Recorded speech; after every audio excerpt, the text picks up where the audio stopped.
Good afternoon and welcome to the Chau Chak Wing Museum. Thank you for joining us for what I know is going to be a very special talk. My name is Craig Barker. I'm the Manager of Education and Experience for the Chau Chak Wing Museum. It's our great privilege to have you with us this afternoon. Before I begin, I would like to acknowledge that we meet today on Gadigal lands, the land of the Gadi people of the Eora Nations. The Gadi people have cared for this country for tens of thousands of years. And we would like to take a moment to pay our respect to the elders of past and present and to acknowledge that long connection with country. This land always has been and always will be Aboriginal land. Anyone who has read Maggie O'Farrell's 2020 novel Hamnet or has watched Chloe Zhao's recent Oscar-nominated film adaptation of Hamnet will have been swept into the world of late 16th century England. It's interesting watching the Oscar ceremony yesterday and thinking back on Jessie Buckley's remarkable and very deserved winning performance. And I can't think of many other roles that I've seen in the history of cinema where more than a month after seeing the movie, I still feel like bursting into tears as well. But one of the fascinating things about both novel and film, of course, is this remarkable world that they have created. But how much do we really know about the real Hamnets and the real Shakespeare family and the world that they inhabited in Stratford-upon-Avon? We live in Shakespeare's world even today. If you love collecting trivial facts as much as I do, I have a good one for you. Jessie Buckley's Oscar win yesterday for her remarkable portrayal as Agnes Shakespeare means that she joins Jessica Tandy, Jessica Chastain, and Jessica Lange as the four actresses to have won a Best Actress Oscar whose name is Jessica or derived from Jessica. The reason I raise that is that Jessica is a name invented by William Shakespeare. The first recorded use of that name, Jessica, of Venice, probably an anglicised version of the old Hebrew name Isca. We live in Shakespeare's world, even when we win Oscars. It's my great privilege to introduce our speaker today. Dr Anna Kamaralli is a writer and an educator in drama, theatre and performance studies with an emphasis on Shakespeare. She gained her PhD at Trinity College Dublin. She is the author of Shakespeare in the Shrew and the editor of the Ardent Performance Editions version of Much Ado About Nothing. She's a dramaturg, a theatre director, and a lecturer in English and theatre studies with a specialisation in theatre history. And you can also find Anna hosting the YouTube channel All Strut, No Threat, and also, of course, your blog as well. As well as Anna's presentation, today's very, very special because we're joined by Vanessa Lowe and Kim Williams from the University of Sydney Library, who have brought along some remarkable treasures for us to get up close and personal with after the talk as well. So thank you very much. It's great to collaborate with the library. But without further ado, can you please welcome Anna?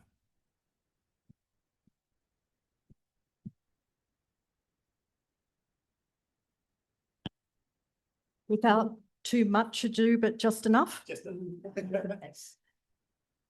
Okay, just need to make it shorter. Thank you, Craig. Thank you so much, Craig, and welcome everyone. Good afternoon, and thank you so much for giving your time to be here. Echoing Craig, I must first, of course, acknowledge whose land we're on. We are currently meeting on Gadigal land, and we need to be aware that the land was never ceded. And I particularly want to take a moment to rest on that because this whole talk is really about the nature of storytelling fundamentally.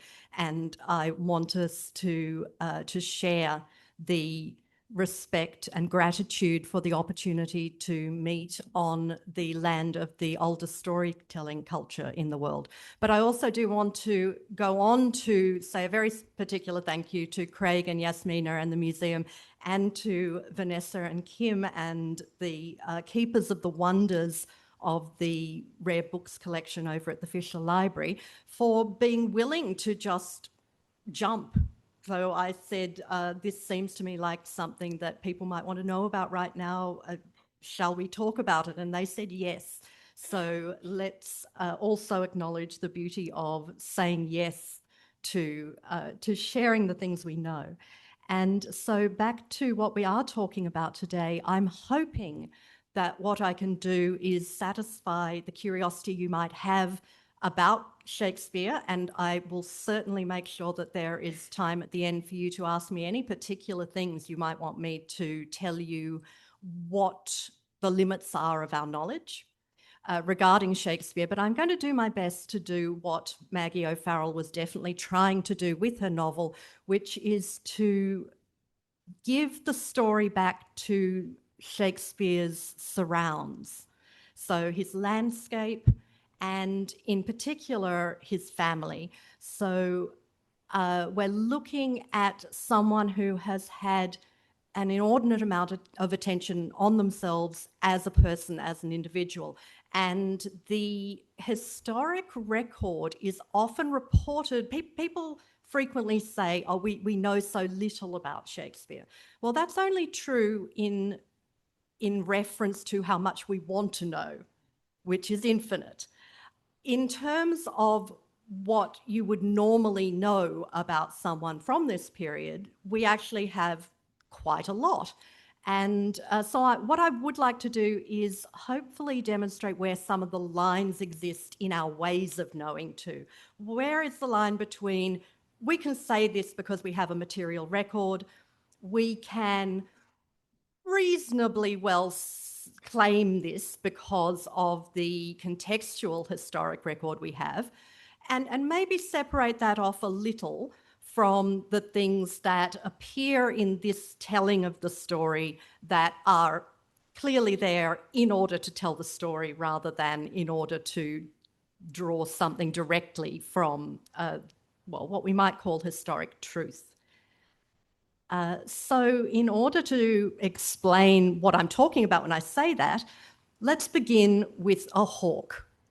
The figure of the falcon in the movie version of Hamnet, and it does appear in the novel version as well, is a wonderful illustration of those permeable limits of what we can know, what is likely, and why something might be there for the sake of illustrating a story.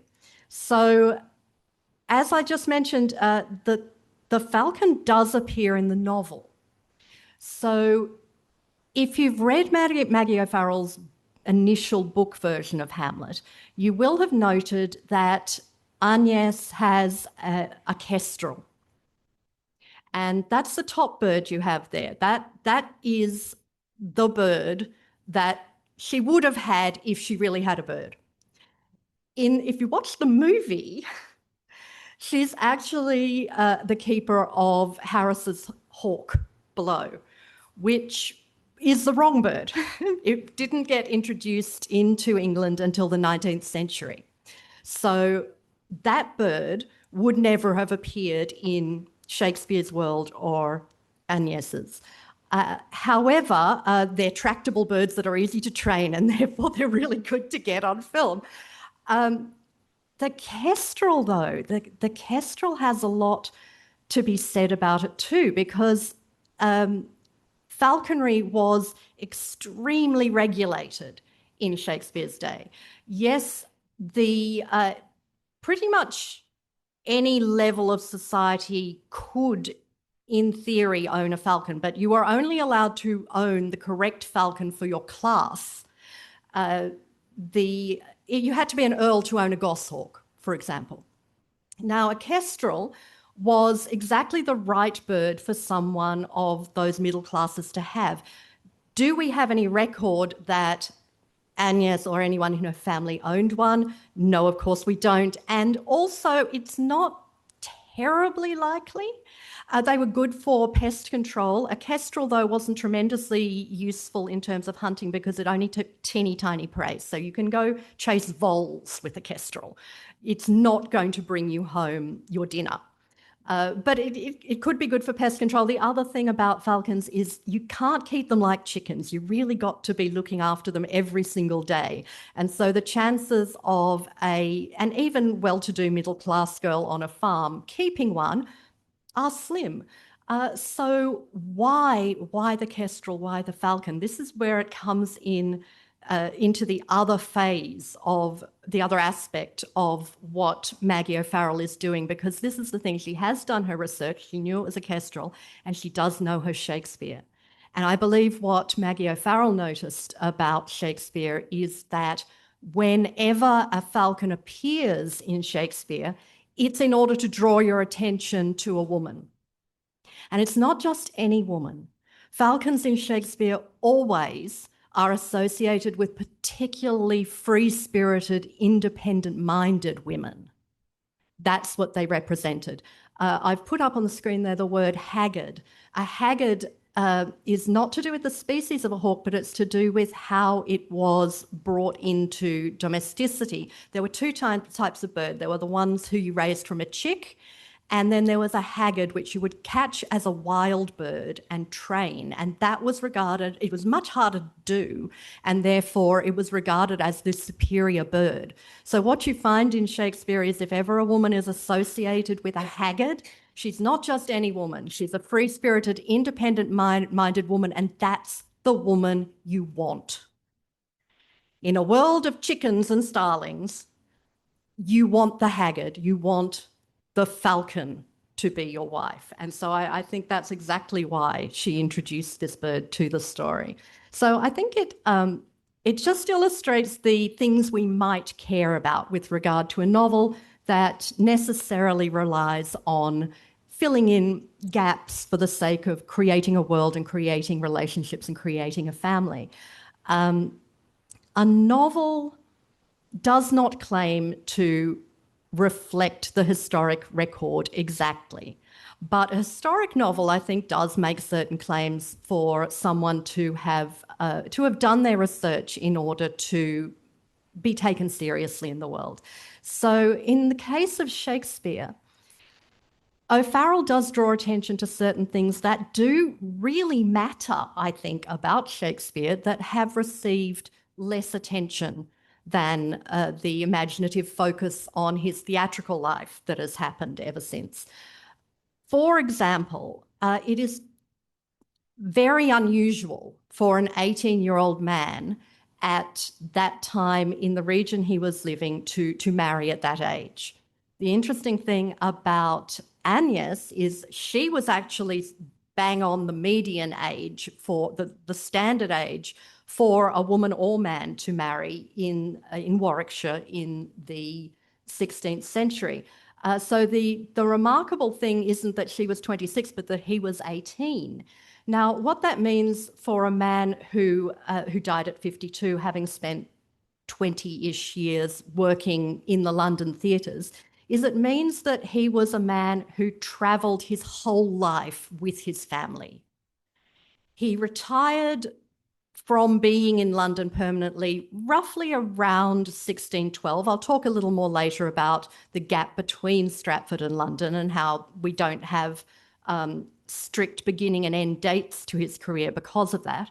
But yes, it was around 1612, and he didn't die till 1616. So this is a man who worked in London, but everything that he built in his life was at home.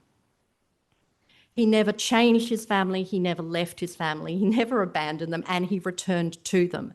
And it is the case that we do have enough material records to say with some confidence that he never set up a household in London. We have records of him renting a room in other people's homes, basically.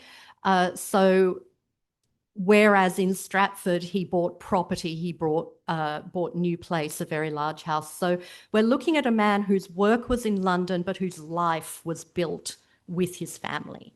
And I think O'Farrell does something very important there in bringing us back to that. But let's get back to the idea of where the limits are to the material record and where speculation begins, because this is one of those things that I suspect you're here because you are curious about those edges, And I confess, seeing a little bit of disregard for those lines in the way this movie is reported. For example, the book is subtitled A Novel of the Plague.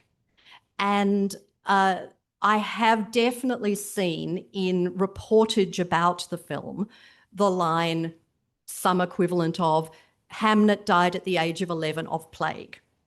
Now, we know for a fact, material record, that he died at the age of 11. We know exactly the date of his burial, which was the 11th of August. And this is my first opportunity to draw your attention to the stunning period works that are sitting over there, because the rare books people managed to find me in the possession of this university a parish record from exactly this period, and we've even turned it to the right page. It's sitting there showing you. Now, it's the wrong county. This, of course, is Warwickshire, and they have a register from Somerset. So a bit further south, still rural, and we've turned it to the page for 1596. So while someone was dipping their pen into ink and writing that Hamnet was buried, someone else was writing in that book that you see up there. What you'll note is that this is before the time when records were centralised and they were kept by a place like the Department of Births, Deaths and Marriages. Instead, what we see are locally kept parish records, and they weren't especially interested in things like cause of death. They weren't even interested in your birth date. This is why we know the date that Shakespeare was baptised, but we don't know precisely when he was born. So we know that Hamlet was interred on August the 11th, but there is no cause of death recorded. What I can say with, I think, reasonable confidence is he did not die of plague. And the reason I can tell that is that if you look at August up there, there are only 4 other deaths at that time. So this is the height of summer, and some people have gone and done the work to find out who the other records were. There were 3 infants and 1 old man. If plague had been going through Stratford at this time, there would have been a lot more deaths at that point. In fact, I'll just flip ahead to show you, that's the full page of the register there. And I think if you look at the portion that says August and then the portion from later in the year, you can see that year how much more impact the cold of winter had on people than the fevers of summer. So that's where the line is. We have the precise record that tells us when he was buried. We have his baptism record, so we know his age at the time. We don't have a cause of death, but we can reasonably rule out something because of the additional contextual information we have.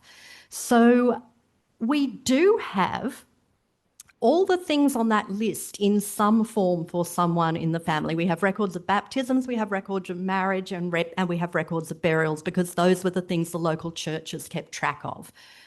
We have a will from Shakespeare, which is reasonably common, but not everyone had one at the time. So it's quite a bit of extra information to have that for him. We have quite a few title deeds relating to property, and thank goodness for this aspect of Elizabethan society. They were fiendishly litigious people.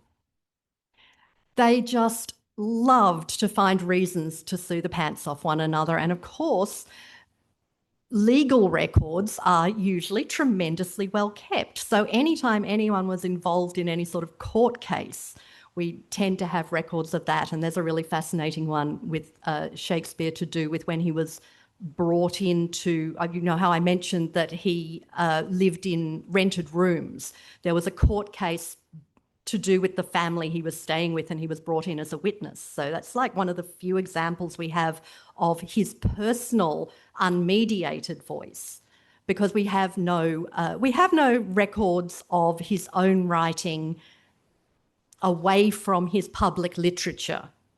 So I can tell you that just in absolute terms. At this time, there is nothing extant written by him in reflection of his work or in reflection of his personal life. But again, it's not that unusual. No one knew at that time how badly we would want those things. So really it tended to be, someone had to be quite a bit more important at the time for those kind of records to be preserved. I want to divert off the things you're probably most interested in just a tiny bit for a moment to talk about the framing of the premise of Hamnet. This idea that there is some kind of link between the death of Shakespeare's son and the play named after a prince with a similar name. Now, the scholar Stephen Greenblatt, solid 20 years ago, wrote an article called The Death of Hamnet and the Making of Hamlet. And in that, one of the claims he makes is that the names were interchangeable in the region at the time. Now, I dug in a little bit to see his examples, and I couldn't find an example beyond, which is not to say they're out there. I mean, I'm not going to challenge Stephen Greenblatt on his research, but the example up on the screen there that's circled is actually from Shakespeare's will, where his neighbour, Hamnet Sadler, is mentioned in the will, and the notary seems to have written Hamlet instead of Hamnet Sadler. Now, at the bottom of the will, Hamnet Sadler signed his name and wrote Hamnet, and personally, I don't think it's terribly outrageous that someone who knew Shakespeare could have accidentally written Hamlet at that point. But anyway, Greenblatt makes quite a bold claim that the names were interchangeable, and O'Farrell took that quote and put it at the front of her novel. Now, she put in that attribution that it was Stephen Greenblatt who made this claim. When you went to see the film, the quote is there, but the attribution is gone.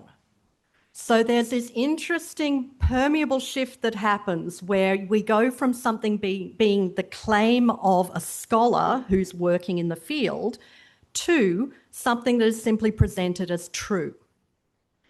And it's worth considering what that means, particularly since if you read Greenblatt's essay, he's not actually making the claim at all that Shakespeare wrote Hamlet as a response to his grief at the death of Hamnet. His point is much more that the death of his son seems to fit like a jigsaw with the rise of humanist thought at the time to create a shift in Shakespeare's plays where he becomes more intrigued by and emboldened to present interior struggle and interior reflection. So his only claim is that from this point on, Shakespeare's plays tend to, in alignment with changes in philosophical thought at the time, tend to spend a lot more time on personal introspection. And then O'Farrell then takes that and builds on it to make considerably bolder claims. So I don't think it hurts for us to be aware of how much the story of Hamlet was already in circulation at the time. It's not just that it took another 4 or 5 years for Shakespeare to write his version of the play.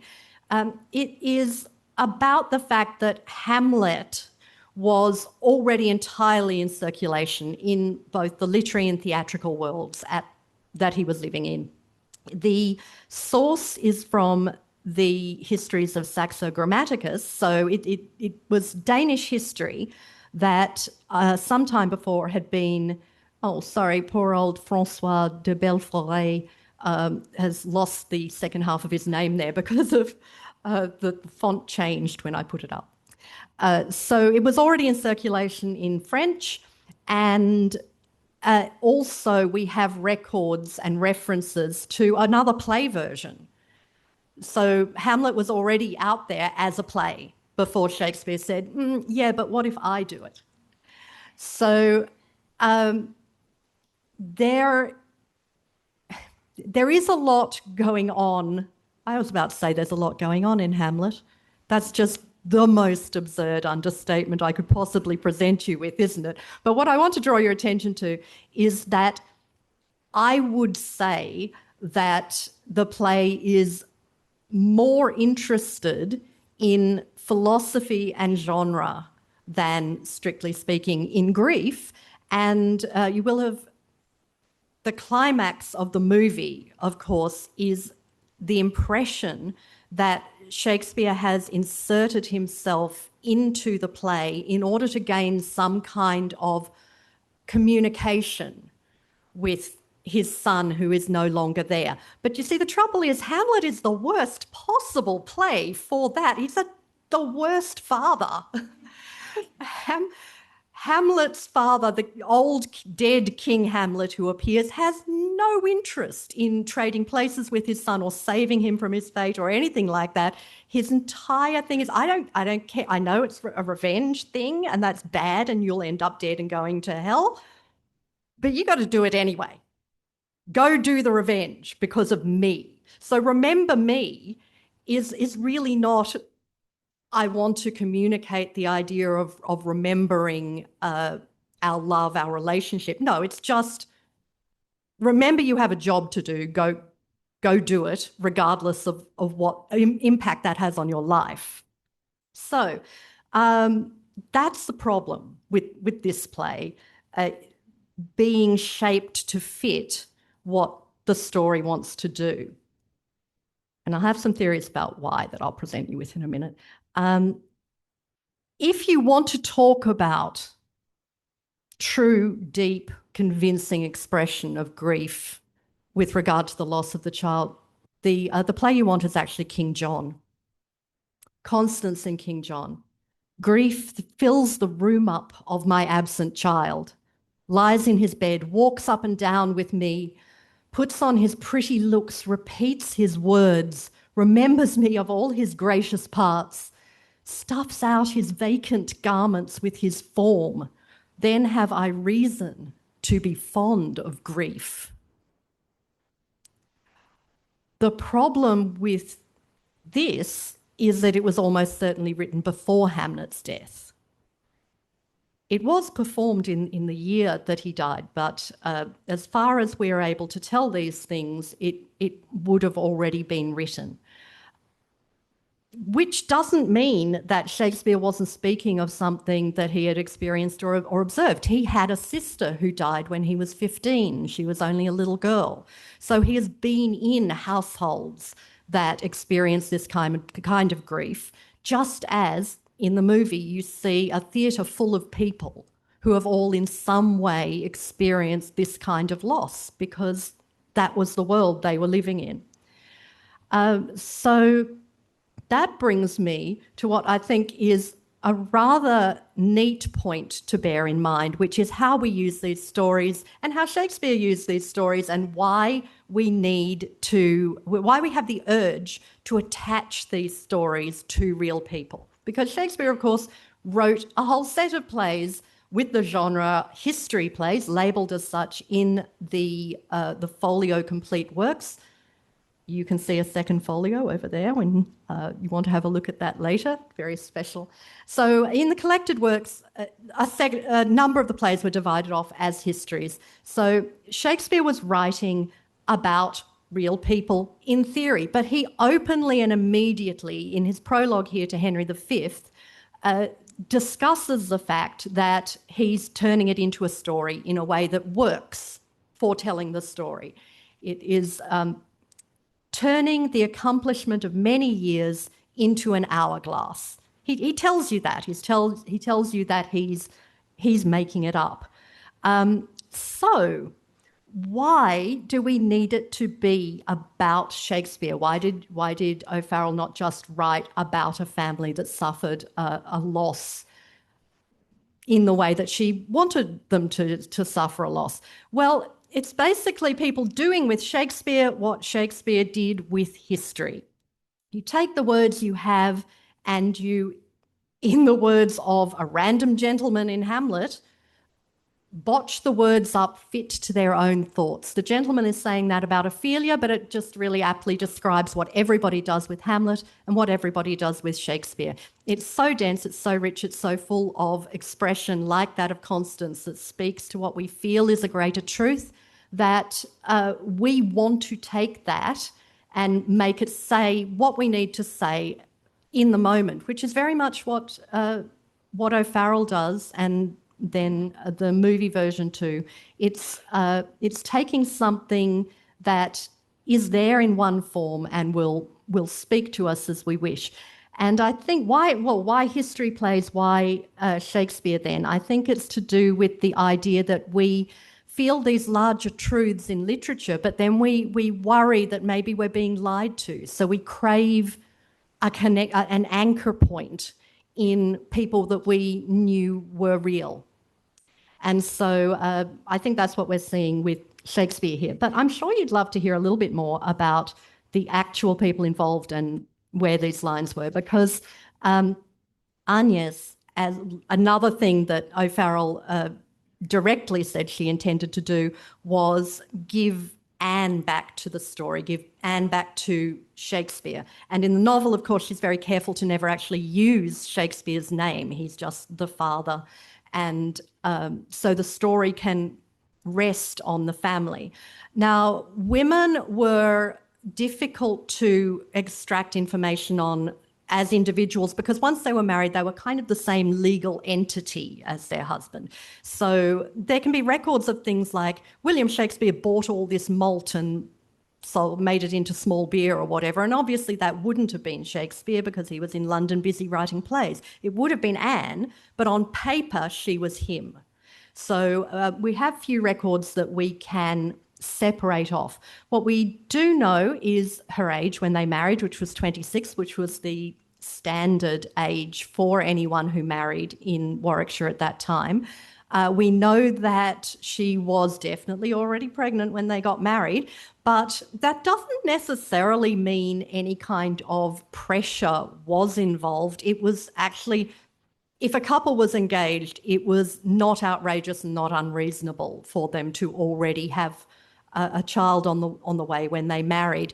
The things that were criticised, because this is not the Victorian period, the things that were criticised were anything that involved a woman not revealing who the father was, or a man abandoning or deserting the woman he. As long as you, hey, we're getting married, no one was really terribly worried about when you started producing more children for the Warwickshire countryside. One thing that I think is really sweet, though, about what O'Farrell decided to do was giving her the name Agnes didn't come from nowhere. It came from the mention of Anne in her father's will, where he does record her as Agnes. And it seems to me most likely that it was a pet or affectionate name. There were lots of names that had many variants at that time. Just think about the fact of any very old name has reached all sorts. Why is William Bill, for example?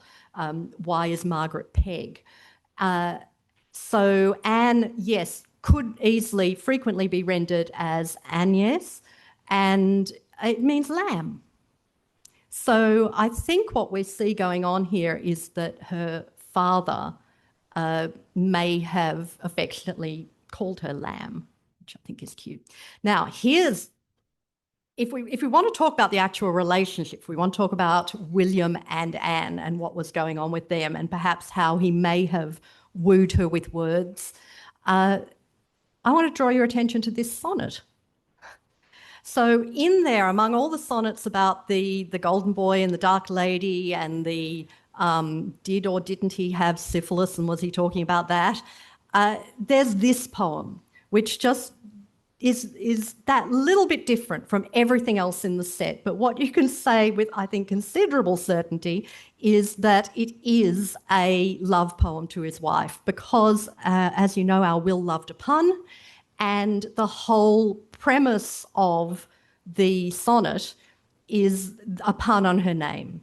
So I hate she altered with an end that followed as a gentle day doth follow night, who like a fiend from heaven to hell is flown away. I hate from hate away she threw and saved my life, saying, not you. So he did definitely love her enough to write her a sonnet, which got included in his later publications. Now, I'm going to talk a little bit now about the world and the difference between what you would have seen if you appeared and walked down the road in Stratford-upon-Avon at this time, and perhaps how it was represented in film. I'm going to try really hard not to be nitpicky about this and say things like diving into a mill pond and swimming overarm. What? Given that that kind of stroke was not introduced to England until like at the end of the 19th, beginning of the 20th century, no one ever swam across a mill pond like that. But I'm going to bear in mind the fact that there were certain storytelling elements that were desired here. One is obviously that Will is set up as being the person with the intellectual, literary, articulate form of wisdom, and Agnes is juxtaposed with that as being the person who has the natural knowledge, the understanding of the natural world, the forest, the woods, all that. So this garden is very much not an Elizabethan garden, but it's because they're trying to make it feel like she has brought her natural instincts into the domesticated world she's been obliged to inhabit. An actual garden at that time would have been very, very orderly and full of planted rows of kitchen herbs and vegetables and taken tremendous care of. And you're going to see that when I talk about costume too. But what I did love about the book and the film is I feel they gave Shakespeare back to Warwickshire. They gave him back to his home because the number of plays that he wrote where you just have lists of flowers, and they're meadow flowers, they're wild flowers, they're things that are that appear everywhere you walk without being planted and cultivated and brought into castle vases. This man lived a world of domesticated animals and wild flowers, and so little of that gets recognised in the focus on his topics, which are all about people who are of nobility and in indoor scenes. So I think it's really beautiful that this movie has noticed that only a country boy would sit down and write 12 different lists of all the flowers that you're going to find, particularly eglantine. No one else is going to talk about eglantine. I've got pictures of eglantine up there for you. Brief note about, now this is one thing that I would just sell my soul to have a movie do properly. No movie wants to show what a wedding actually looked like in this period, which is it's a real shame because I think we can cope with that. There is only a brief scene in the film in a sort of haze of, but in it you can see that Anne is being brought up an aisle in a white dress. I told myself I wasn't going to use this word, such an anachronism. The bride would not have been in white, and the wedding didn't happen in the church. In fact, the wedding was really just a declaration. I have butchered poor old Simon Benning's painting here because I actually photoshopped in the couple at the door there because I couldn't find crimes against art. I could find a picture of the right class of people heading to the church, but no paintings of the time depicting a wedding. Basically, everyone would come to the church, the couple would meet in the doorway, and generally the priest would be there to offer a blessing. And all they had to do was say, I take you, William Shakespeare, for my husband. I take you, Anne Hathaway, for my wife. And it's done. and the priest blesses them, and then everyone goes inside to a mass. No white dress. What you would get instead is you get a new dress, and from then on it's your best dress. So the last thing you'd want is white. Shows too much dirt. So that is more how a wedding would have looked, and yes, I wish a film would depict it.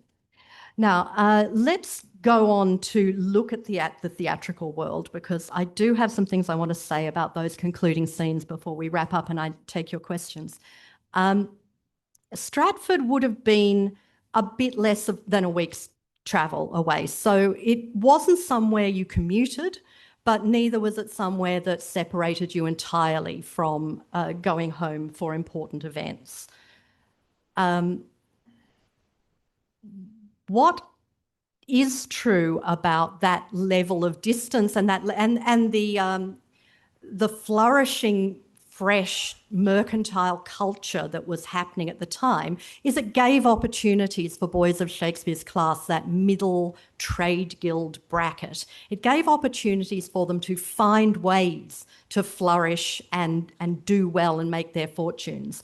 And I wanted you to know that when Shakespeare got to London and first got himself published, it was via another Stratford boy. Richard Field had a few years before gone into a printer's apprenticeship in London, and Shakespeare published his first work with him. So this idea of there being a regular working communication between the country boys and the London opportunities is not just Shakespeare. It was like an ongoing part of his world.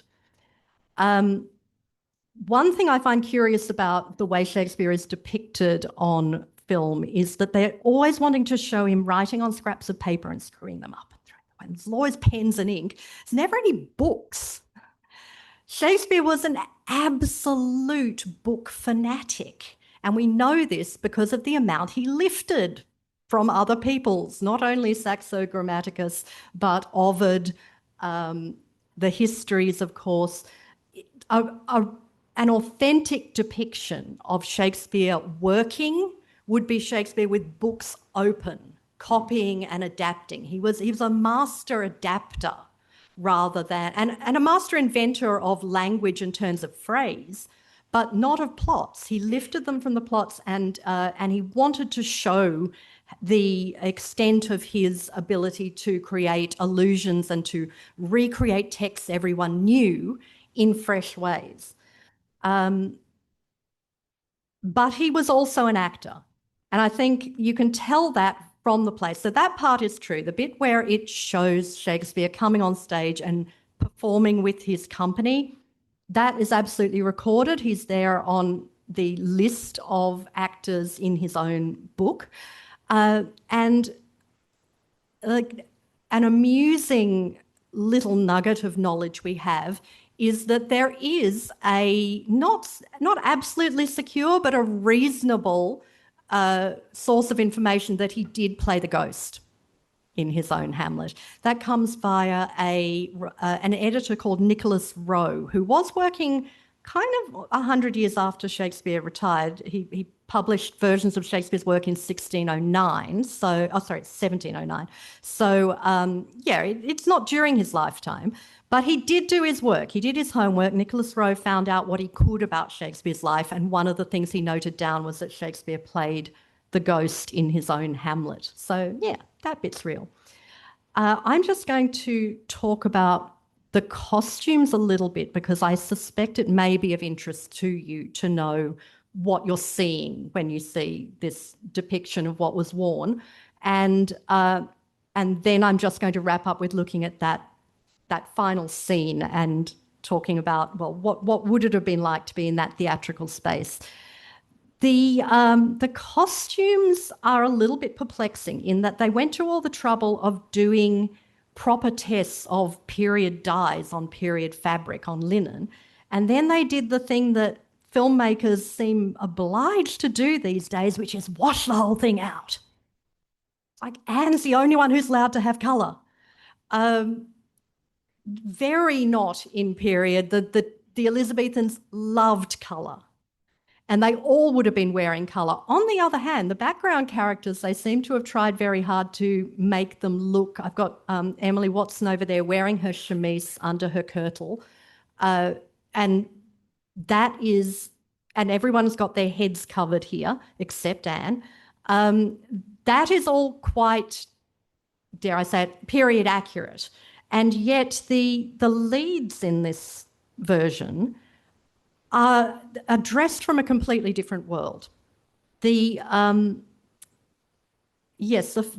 fabrics are wonderful, but the completely modern shirts underneath are not in any way what would have been worn because of laundry. The way you handled keeping clean was to have as many as possible of the kind of thing that Emily is wearing on the left there. And you wanted it to be white because you wanted to be able to gather up everybody's linen, throw it in the boiling pot, bleach it in the sun, and put a fresh one on tomorrow. So the way clothes were handled was you had very few of these good coloured outer garments, and you kept them fresh by rotating them with lots and lots and lots of white chemises. And also her hair kills me.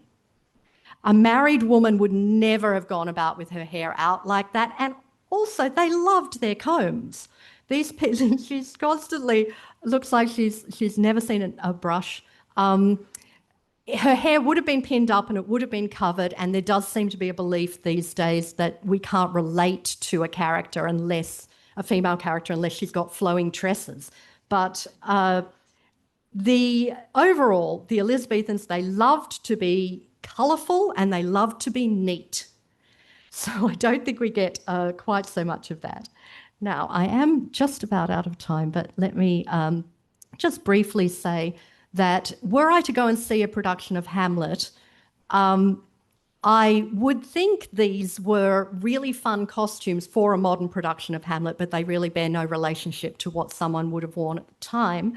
I don't know why she made that beautiful linen farthingale and then painted it all black, particularly when they kept the line, Hamlet, cast thy nighted colour off, which is specifically Hamlet's mother saying to him, stop wearing black in mourning for your father. And in this case, they kept the line, but she's wearing black and he's wearing light blue. So there's a little bit of maybe we could have listened a bit more to what you were actually saying.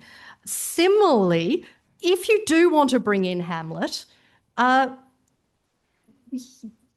does not look like the battlements of a Danish castle to me. And why is there a tree?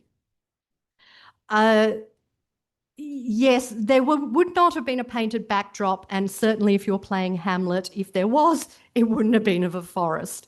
That entire scene is set on top of a castle. And the other thing that is a bit odd is that in a thrust stage with audience round three sides, and the one they built for this, everyone is directly in front. But that's so they can do this. And as I was going to jump in there and tell you a little bit about Shakespeare's will and why it was actually a completely normal and appropriate thing to leave your wife your second best bed, but I'm a little out of time and I do want to leave space for your questions.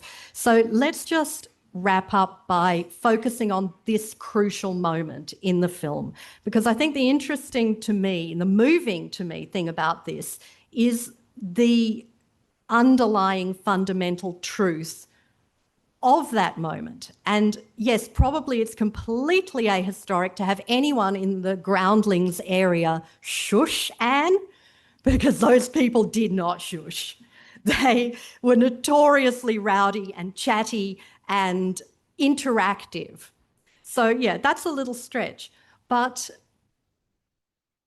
the business of feeling that connection between the person on stage and the person in the audience, the Globe Theatre has time and time again, the rebuilt one in London now, has proved by doing that that is how people feel in that space. And I think in the end, that is what this film achieves. That's what this story achieves. It gets to the heart of what people feel in the theatrical space. And in the end, perhaps that is the truth that we really need to share about Hamnet, Anne, storytelling, and Shakespeare.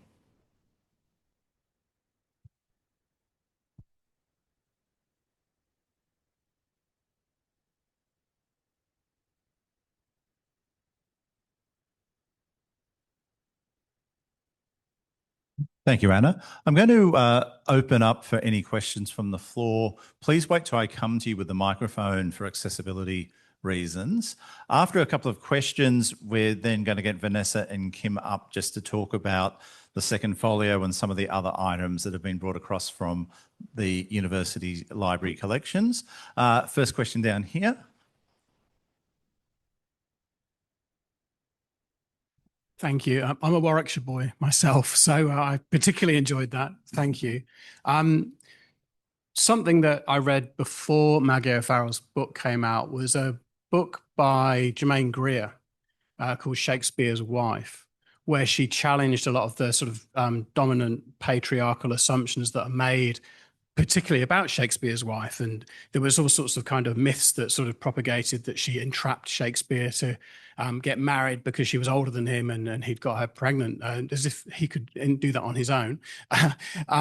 But also there's a suggestion by a lot of historians that Anne may have been illiterate and all sorts of things like that, which I think will do a disservice to her probably. But I really enjoyed that Germaine Greer challenged so many of those assumptions, and I believe that it influenced Maggie O'Farrell's novel that followed. I just wondered if you had any observations on Germaine Greer's book. Greer is a phenomenal forensic historian. So yes, if you would like to find out,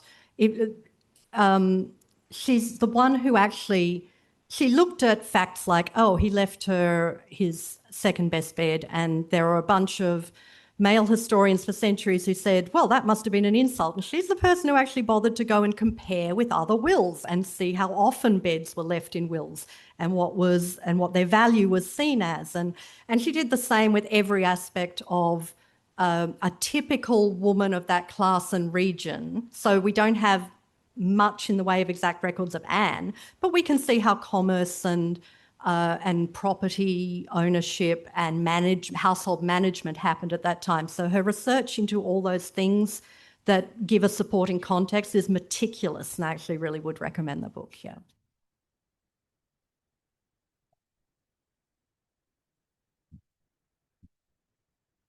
Just a very quick question. I've always wondered what happened to the best bed.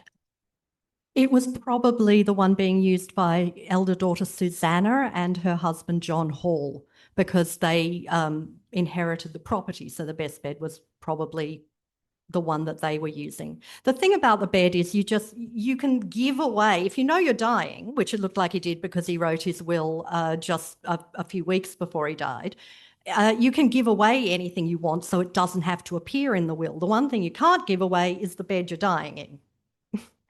So if he was in the marital bed, if it was not to go to Susanna and John as part of the estate, he had to specify that it was Anne's. So the best bed is probably still there. His daughters did very well. I mean, they grew up and married and, they did. Yes, Susanna had one. Okay, if you want real tragedy, then Judith, who lost her twin, had 3 sons, and two died in infancy, one died in infancy and 2 died at the age of 19 and 20, and that is just, don't want to even think about that. Susanna had one daughter called Elizabeth. She lived a long and healthy life, but never had children. Stop there, yeah. And I was wondering, in the hand fasting scene, that circling, was that a ritual thing, or was that just... It's a little bit more Walter Scott than actual Tudor. A lot of what we perceive as folk rituals from that time were solidified in novels of the 19th century, and Walter Scott's a particular culprit. He wrote a lot about, hand fasting and things like that, and a lot of it was made up. So, yeah, it's probably from a very interesting and rich but fictional tradition. Oh, yes, sir. Do we know much about William Shakespeare's growing up? Hardly anything because, we know, again, it's like that we have contextual knowledge. We know the type of education he would have had because all boys of his class and region had that type of education. Lynn Tribble is the scholar to look at for that. We know certain things like litigious things. We know things his father was fined for. We have sort of records of the family's fortunes going up and down, but no one is going to make a record at the time of this little boy. So, but let's not underestimate how much we can learn from that contextual record. We know the kind of family he grew up in and the kind of town he grew up in and the kind of education he would have been going to London with. And, that's not nothing. Final question. What do you think, Anna, of Jodie Picoult's book? Do you see the possibility, I thought I'd throw that one out at you, of there being other people that wrote with William Shakespeare? Oh, there's lots and lots of records of him writing with people. Theatre is, by definition, incredibly collaborative enterprise. You cannot make a play without being a collaborator. And the funny thing about the way Shakespeare scholars are presented versus how they actually are is anyone who has conspiracy theories around the real writers of Shakespeare present Shakespeare scholars as if they're resistant to the idea of learning about other hands on the works. It's just the opposite. People who study these texts love new scholarship, new information or new perspectives on what collaborative hands might have been involved and are always very welcoming of it. I mean, just examples like, I know we need to wrap up, Timon of Athens appeared in the folio for years and years attributed to Shakespeare. Now, if you see it printed anywhere, it says Shakespeare and Thomas Middleton because of the work being done on how the theatre worked and how writing at this time worked. And of course, the collaborations are thrilling because it lets you see what a thriving, blossoming, energetic community it was of amazing thinkers and creatives. I'll take this opportunity to ask Vanessa and Kim to come on up and... Thank you. Hi, everyone. I'm Vanessa, and I am from the Rare Books and Special Collections team at Fisher Library, just across the road. We have one of the largest rare and special collections in the Southern Hemisphere with over 300,000 items. So all the way from medieval manuscripts up to contemporary artist books, and we're still collecting today. It is totally free to become a Rare Books and Special Collections member, and all our items are available to the public, to any academics or people just general interest. Please come and you can request our items and spend time with them. And over to Kim. Look, I know we're over time, so I'll be quick. We've got some items out here that kind of support the historical record. They give you examples of how we get information about people who lived at that time. And of course, we've also got the second folio out. It has been repaired with some pages of the first folio, but we're going to keep it on Hamlet for now because we try not to handle it too much. All right, so you're welcome to come forward, have a look, ask some questions. And of course, if there is anything in our 300,000 items that you would like to come visit, we would love that for us. Thank you. Thank you.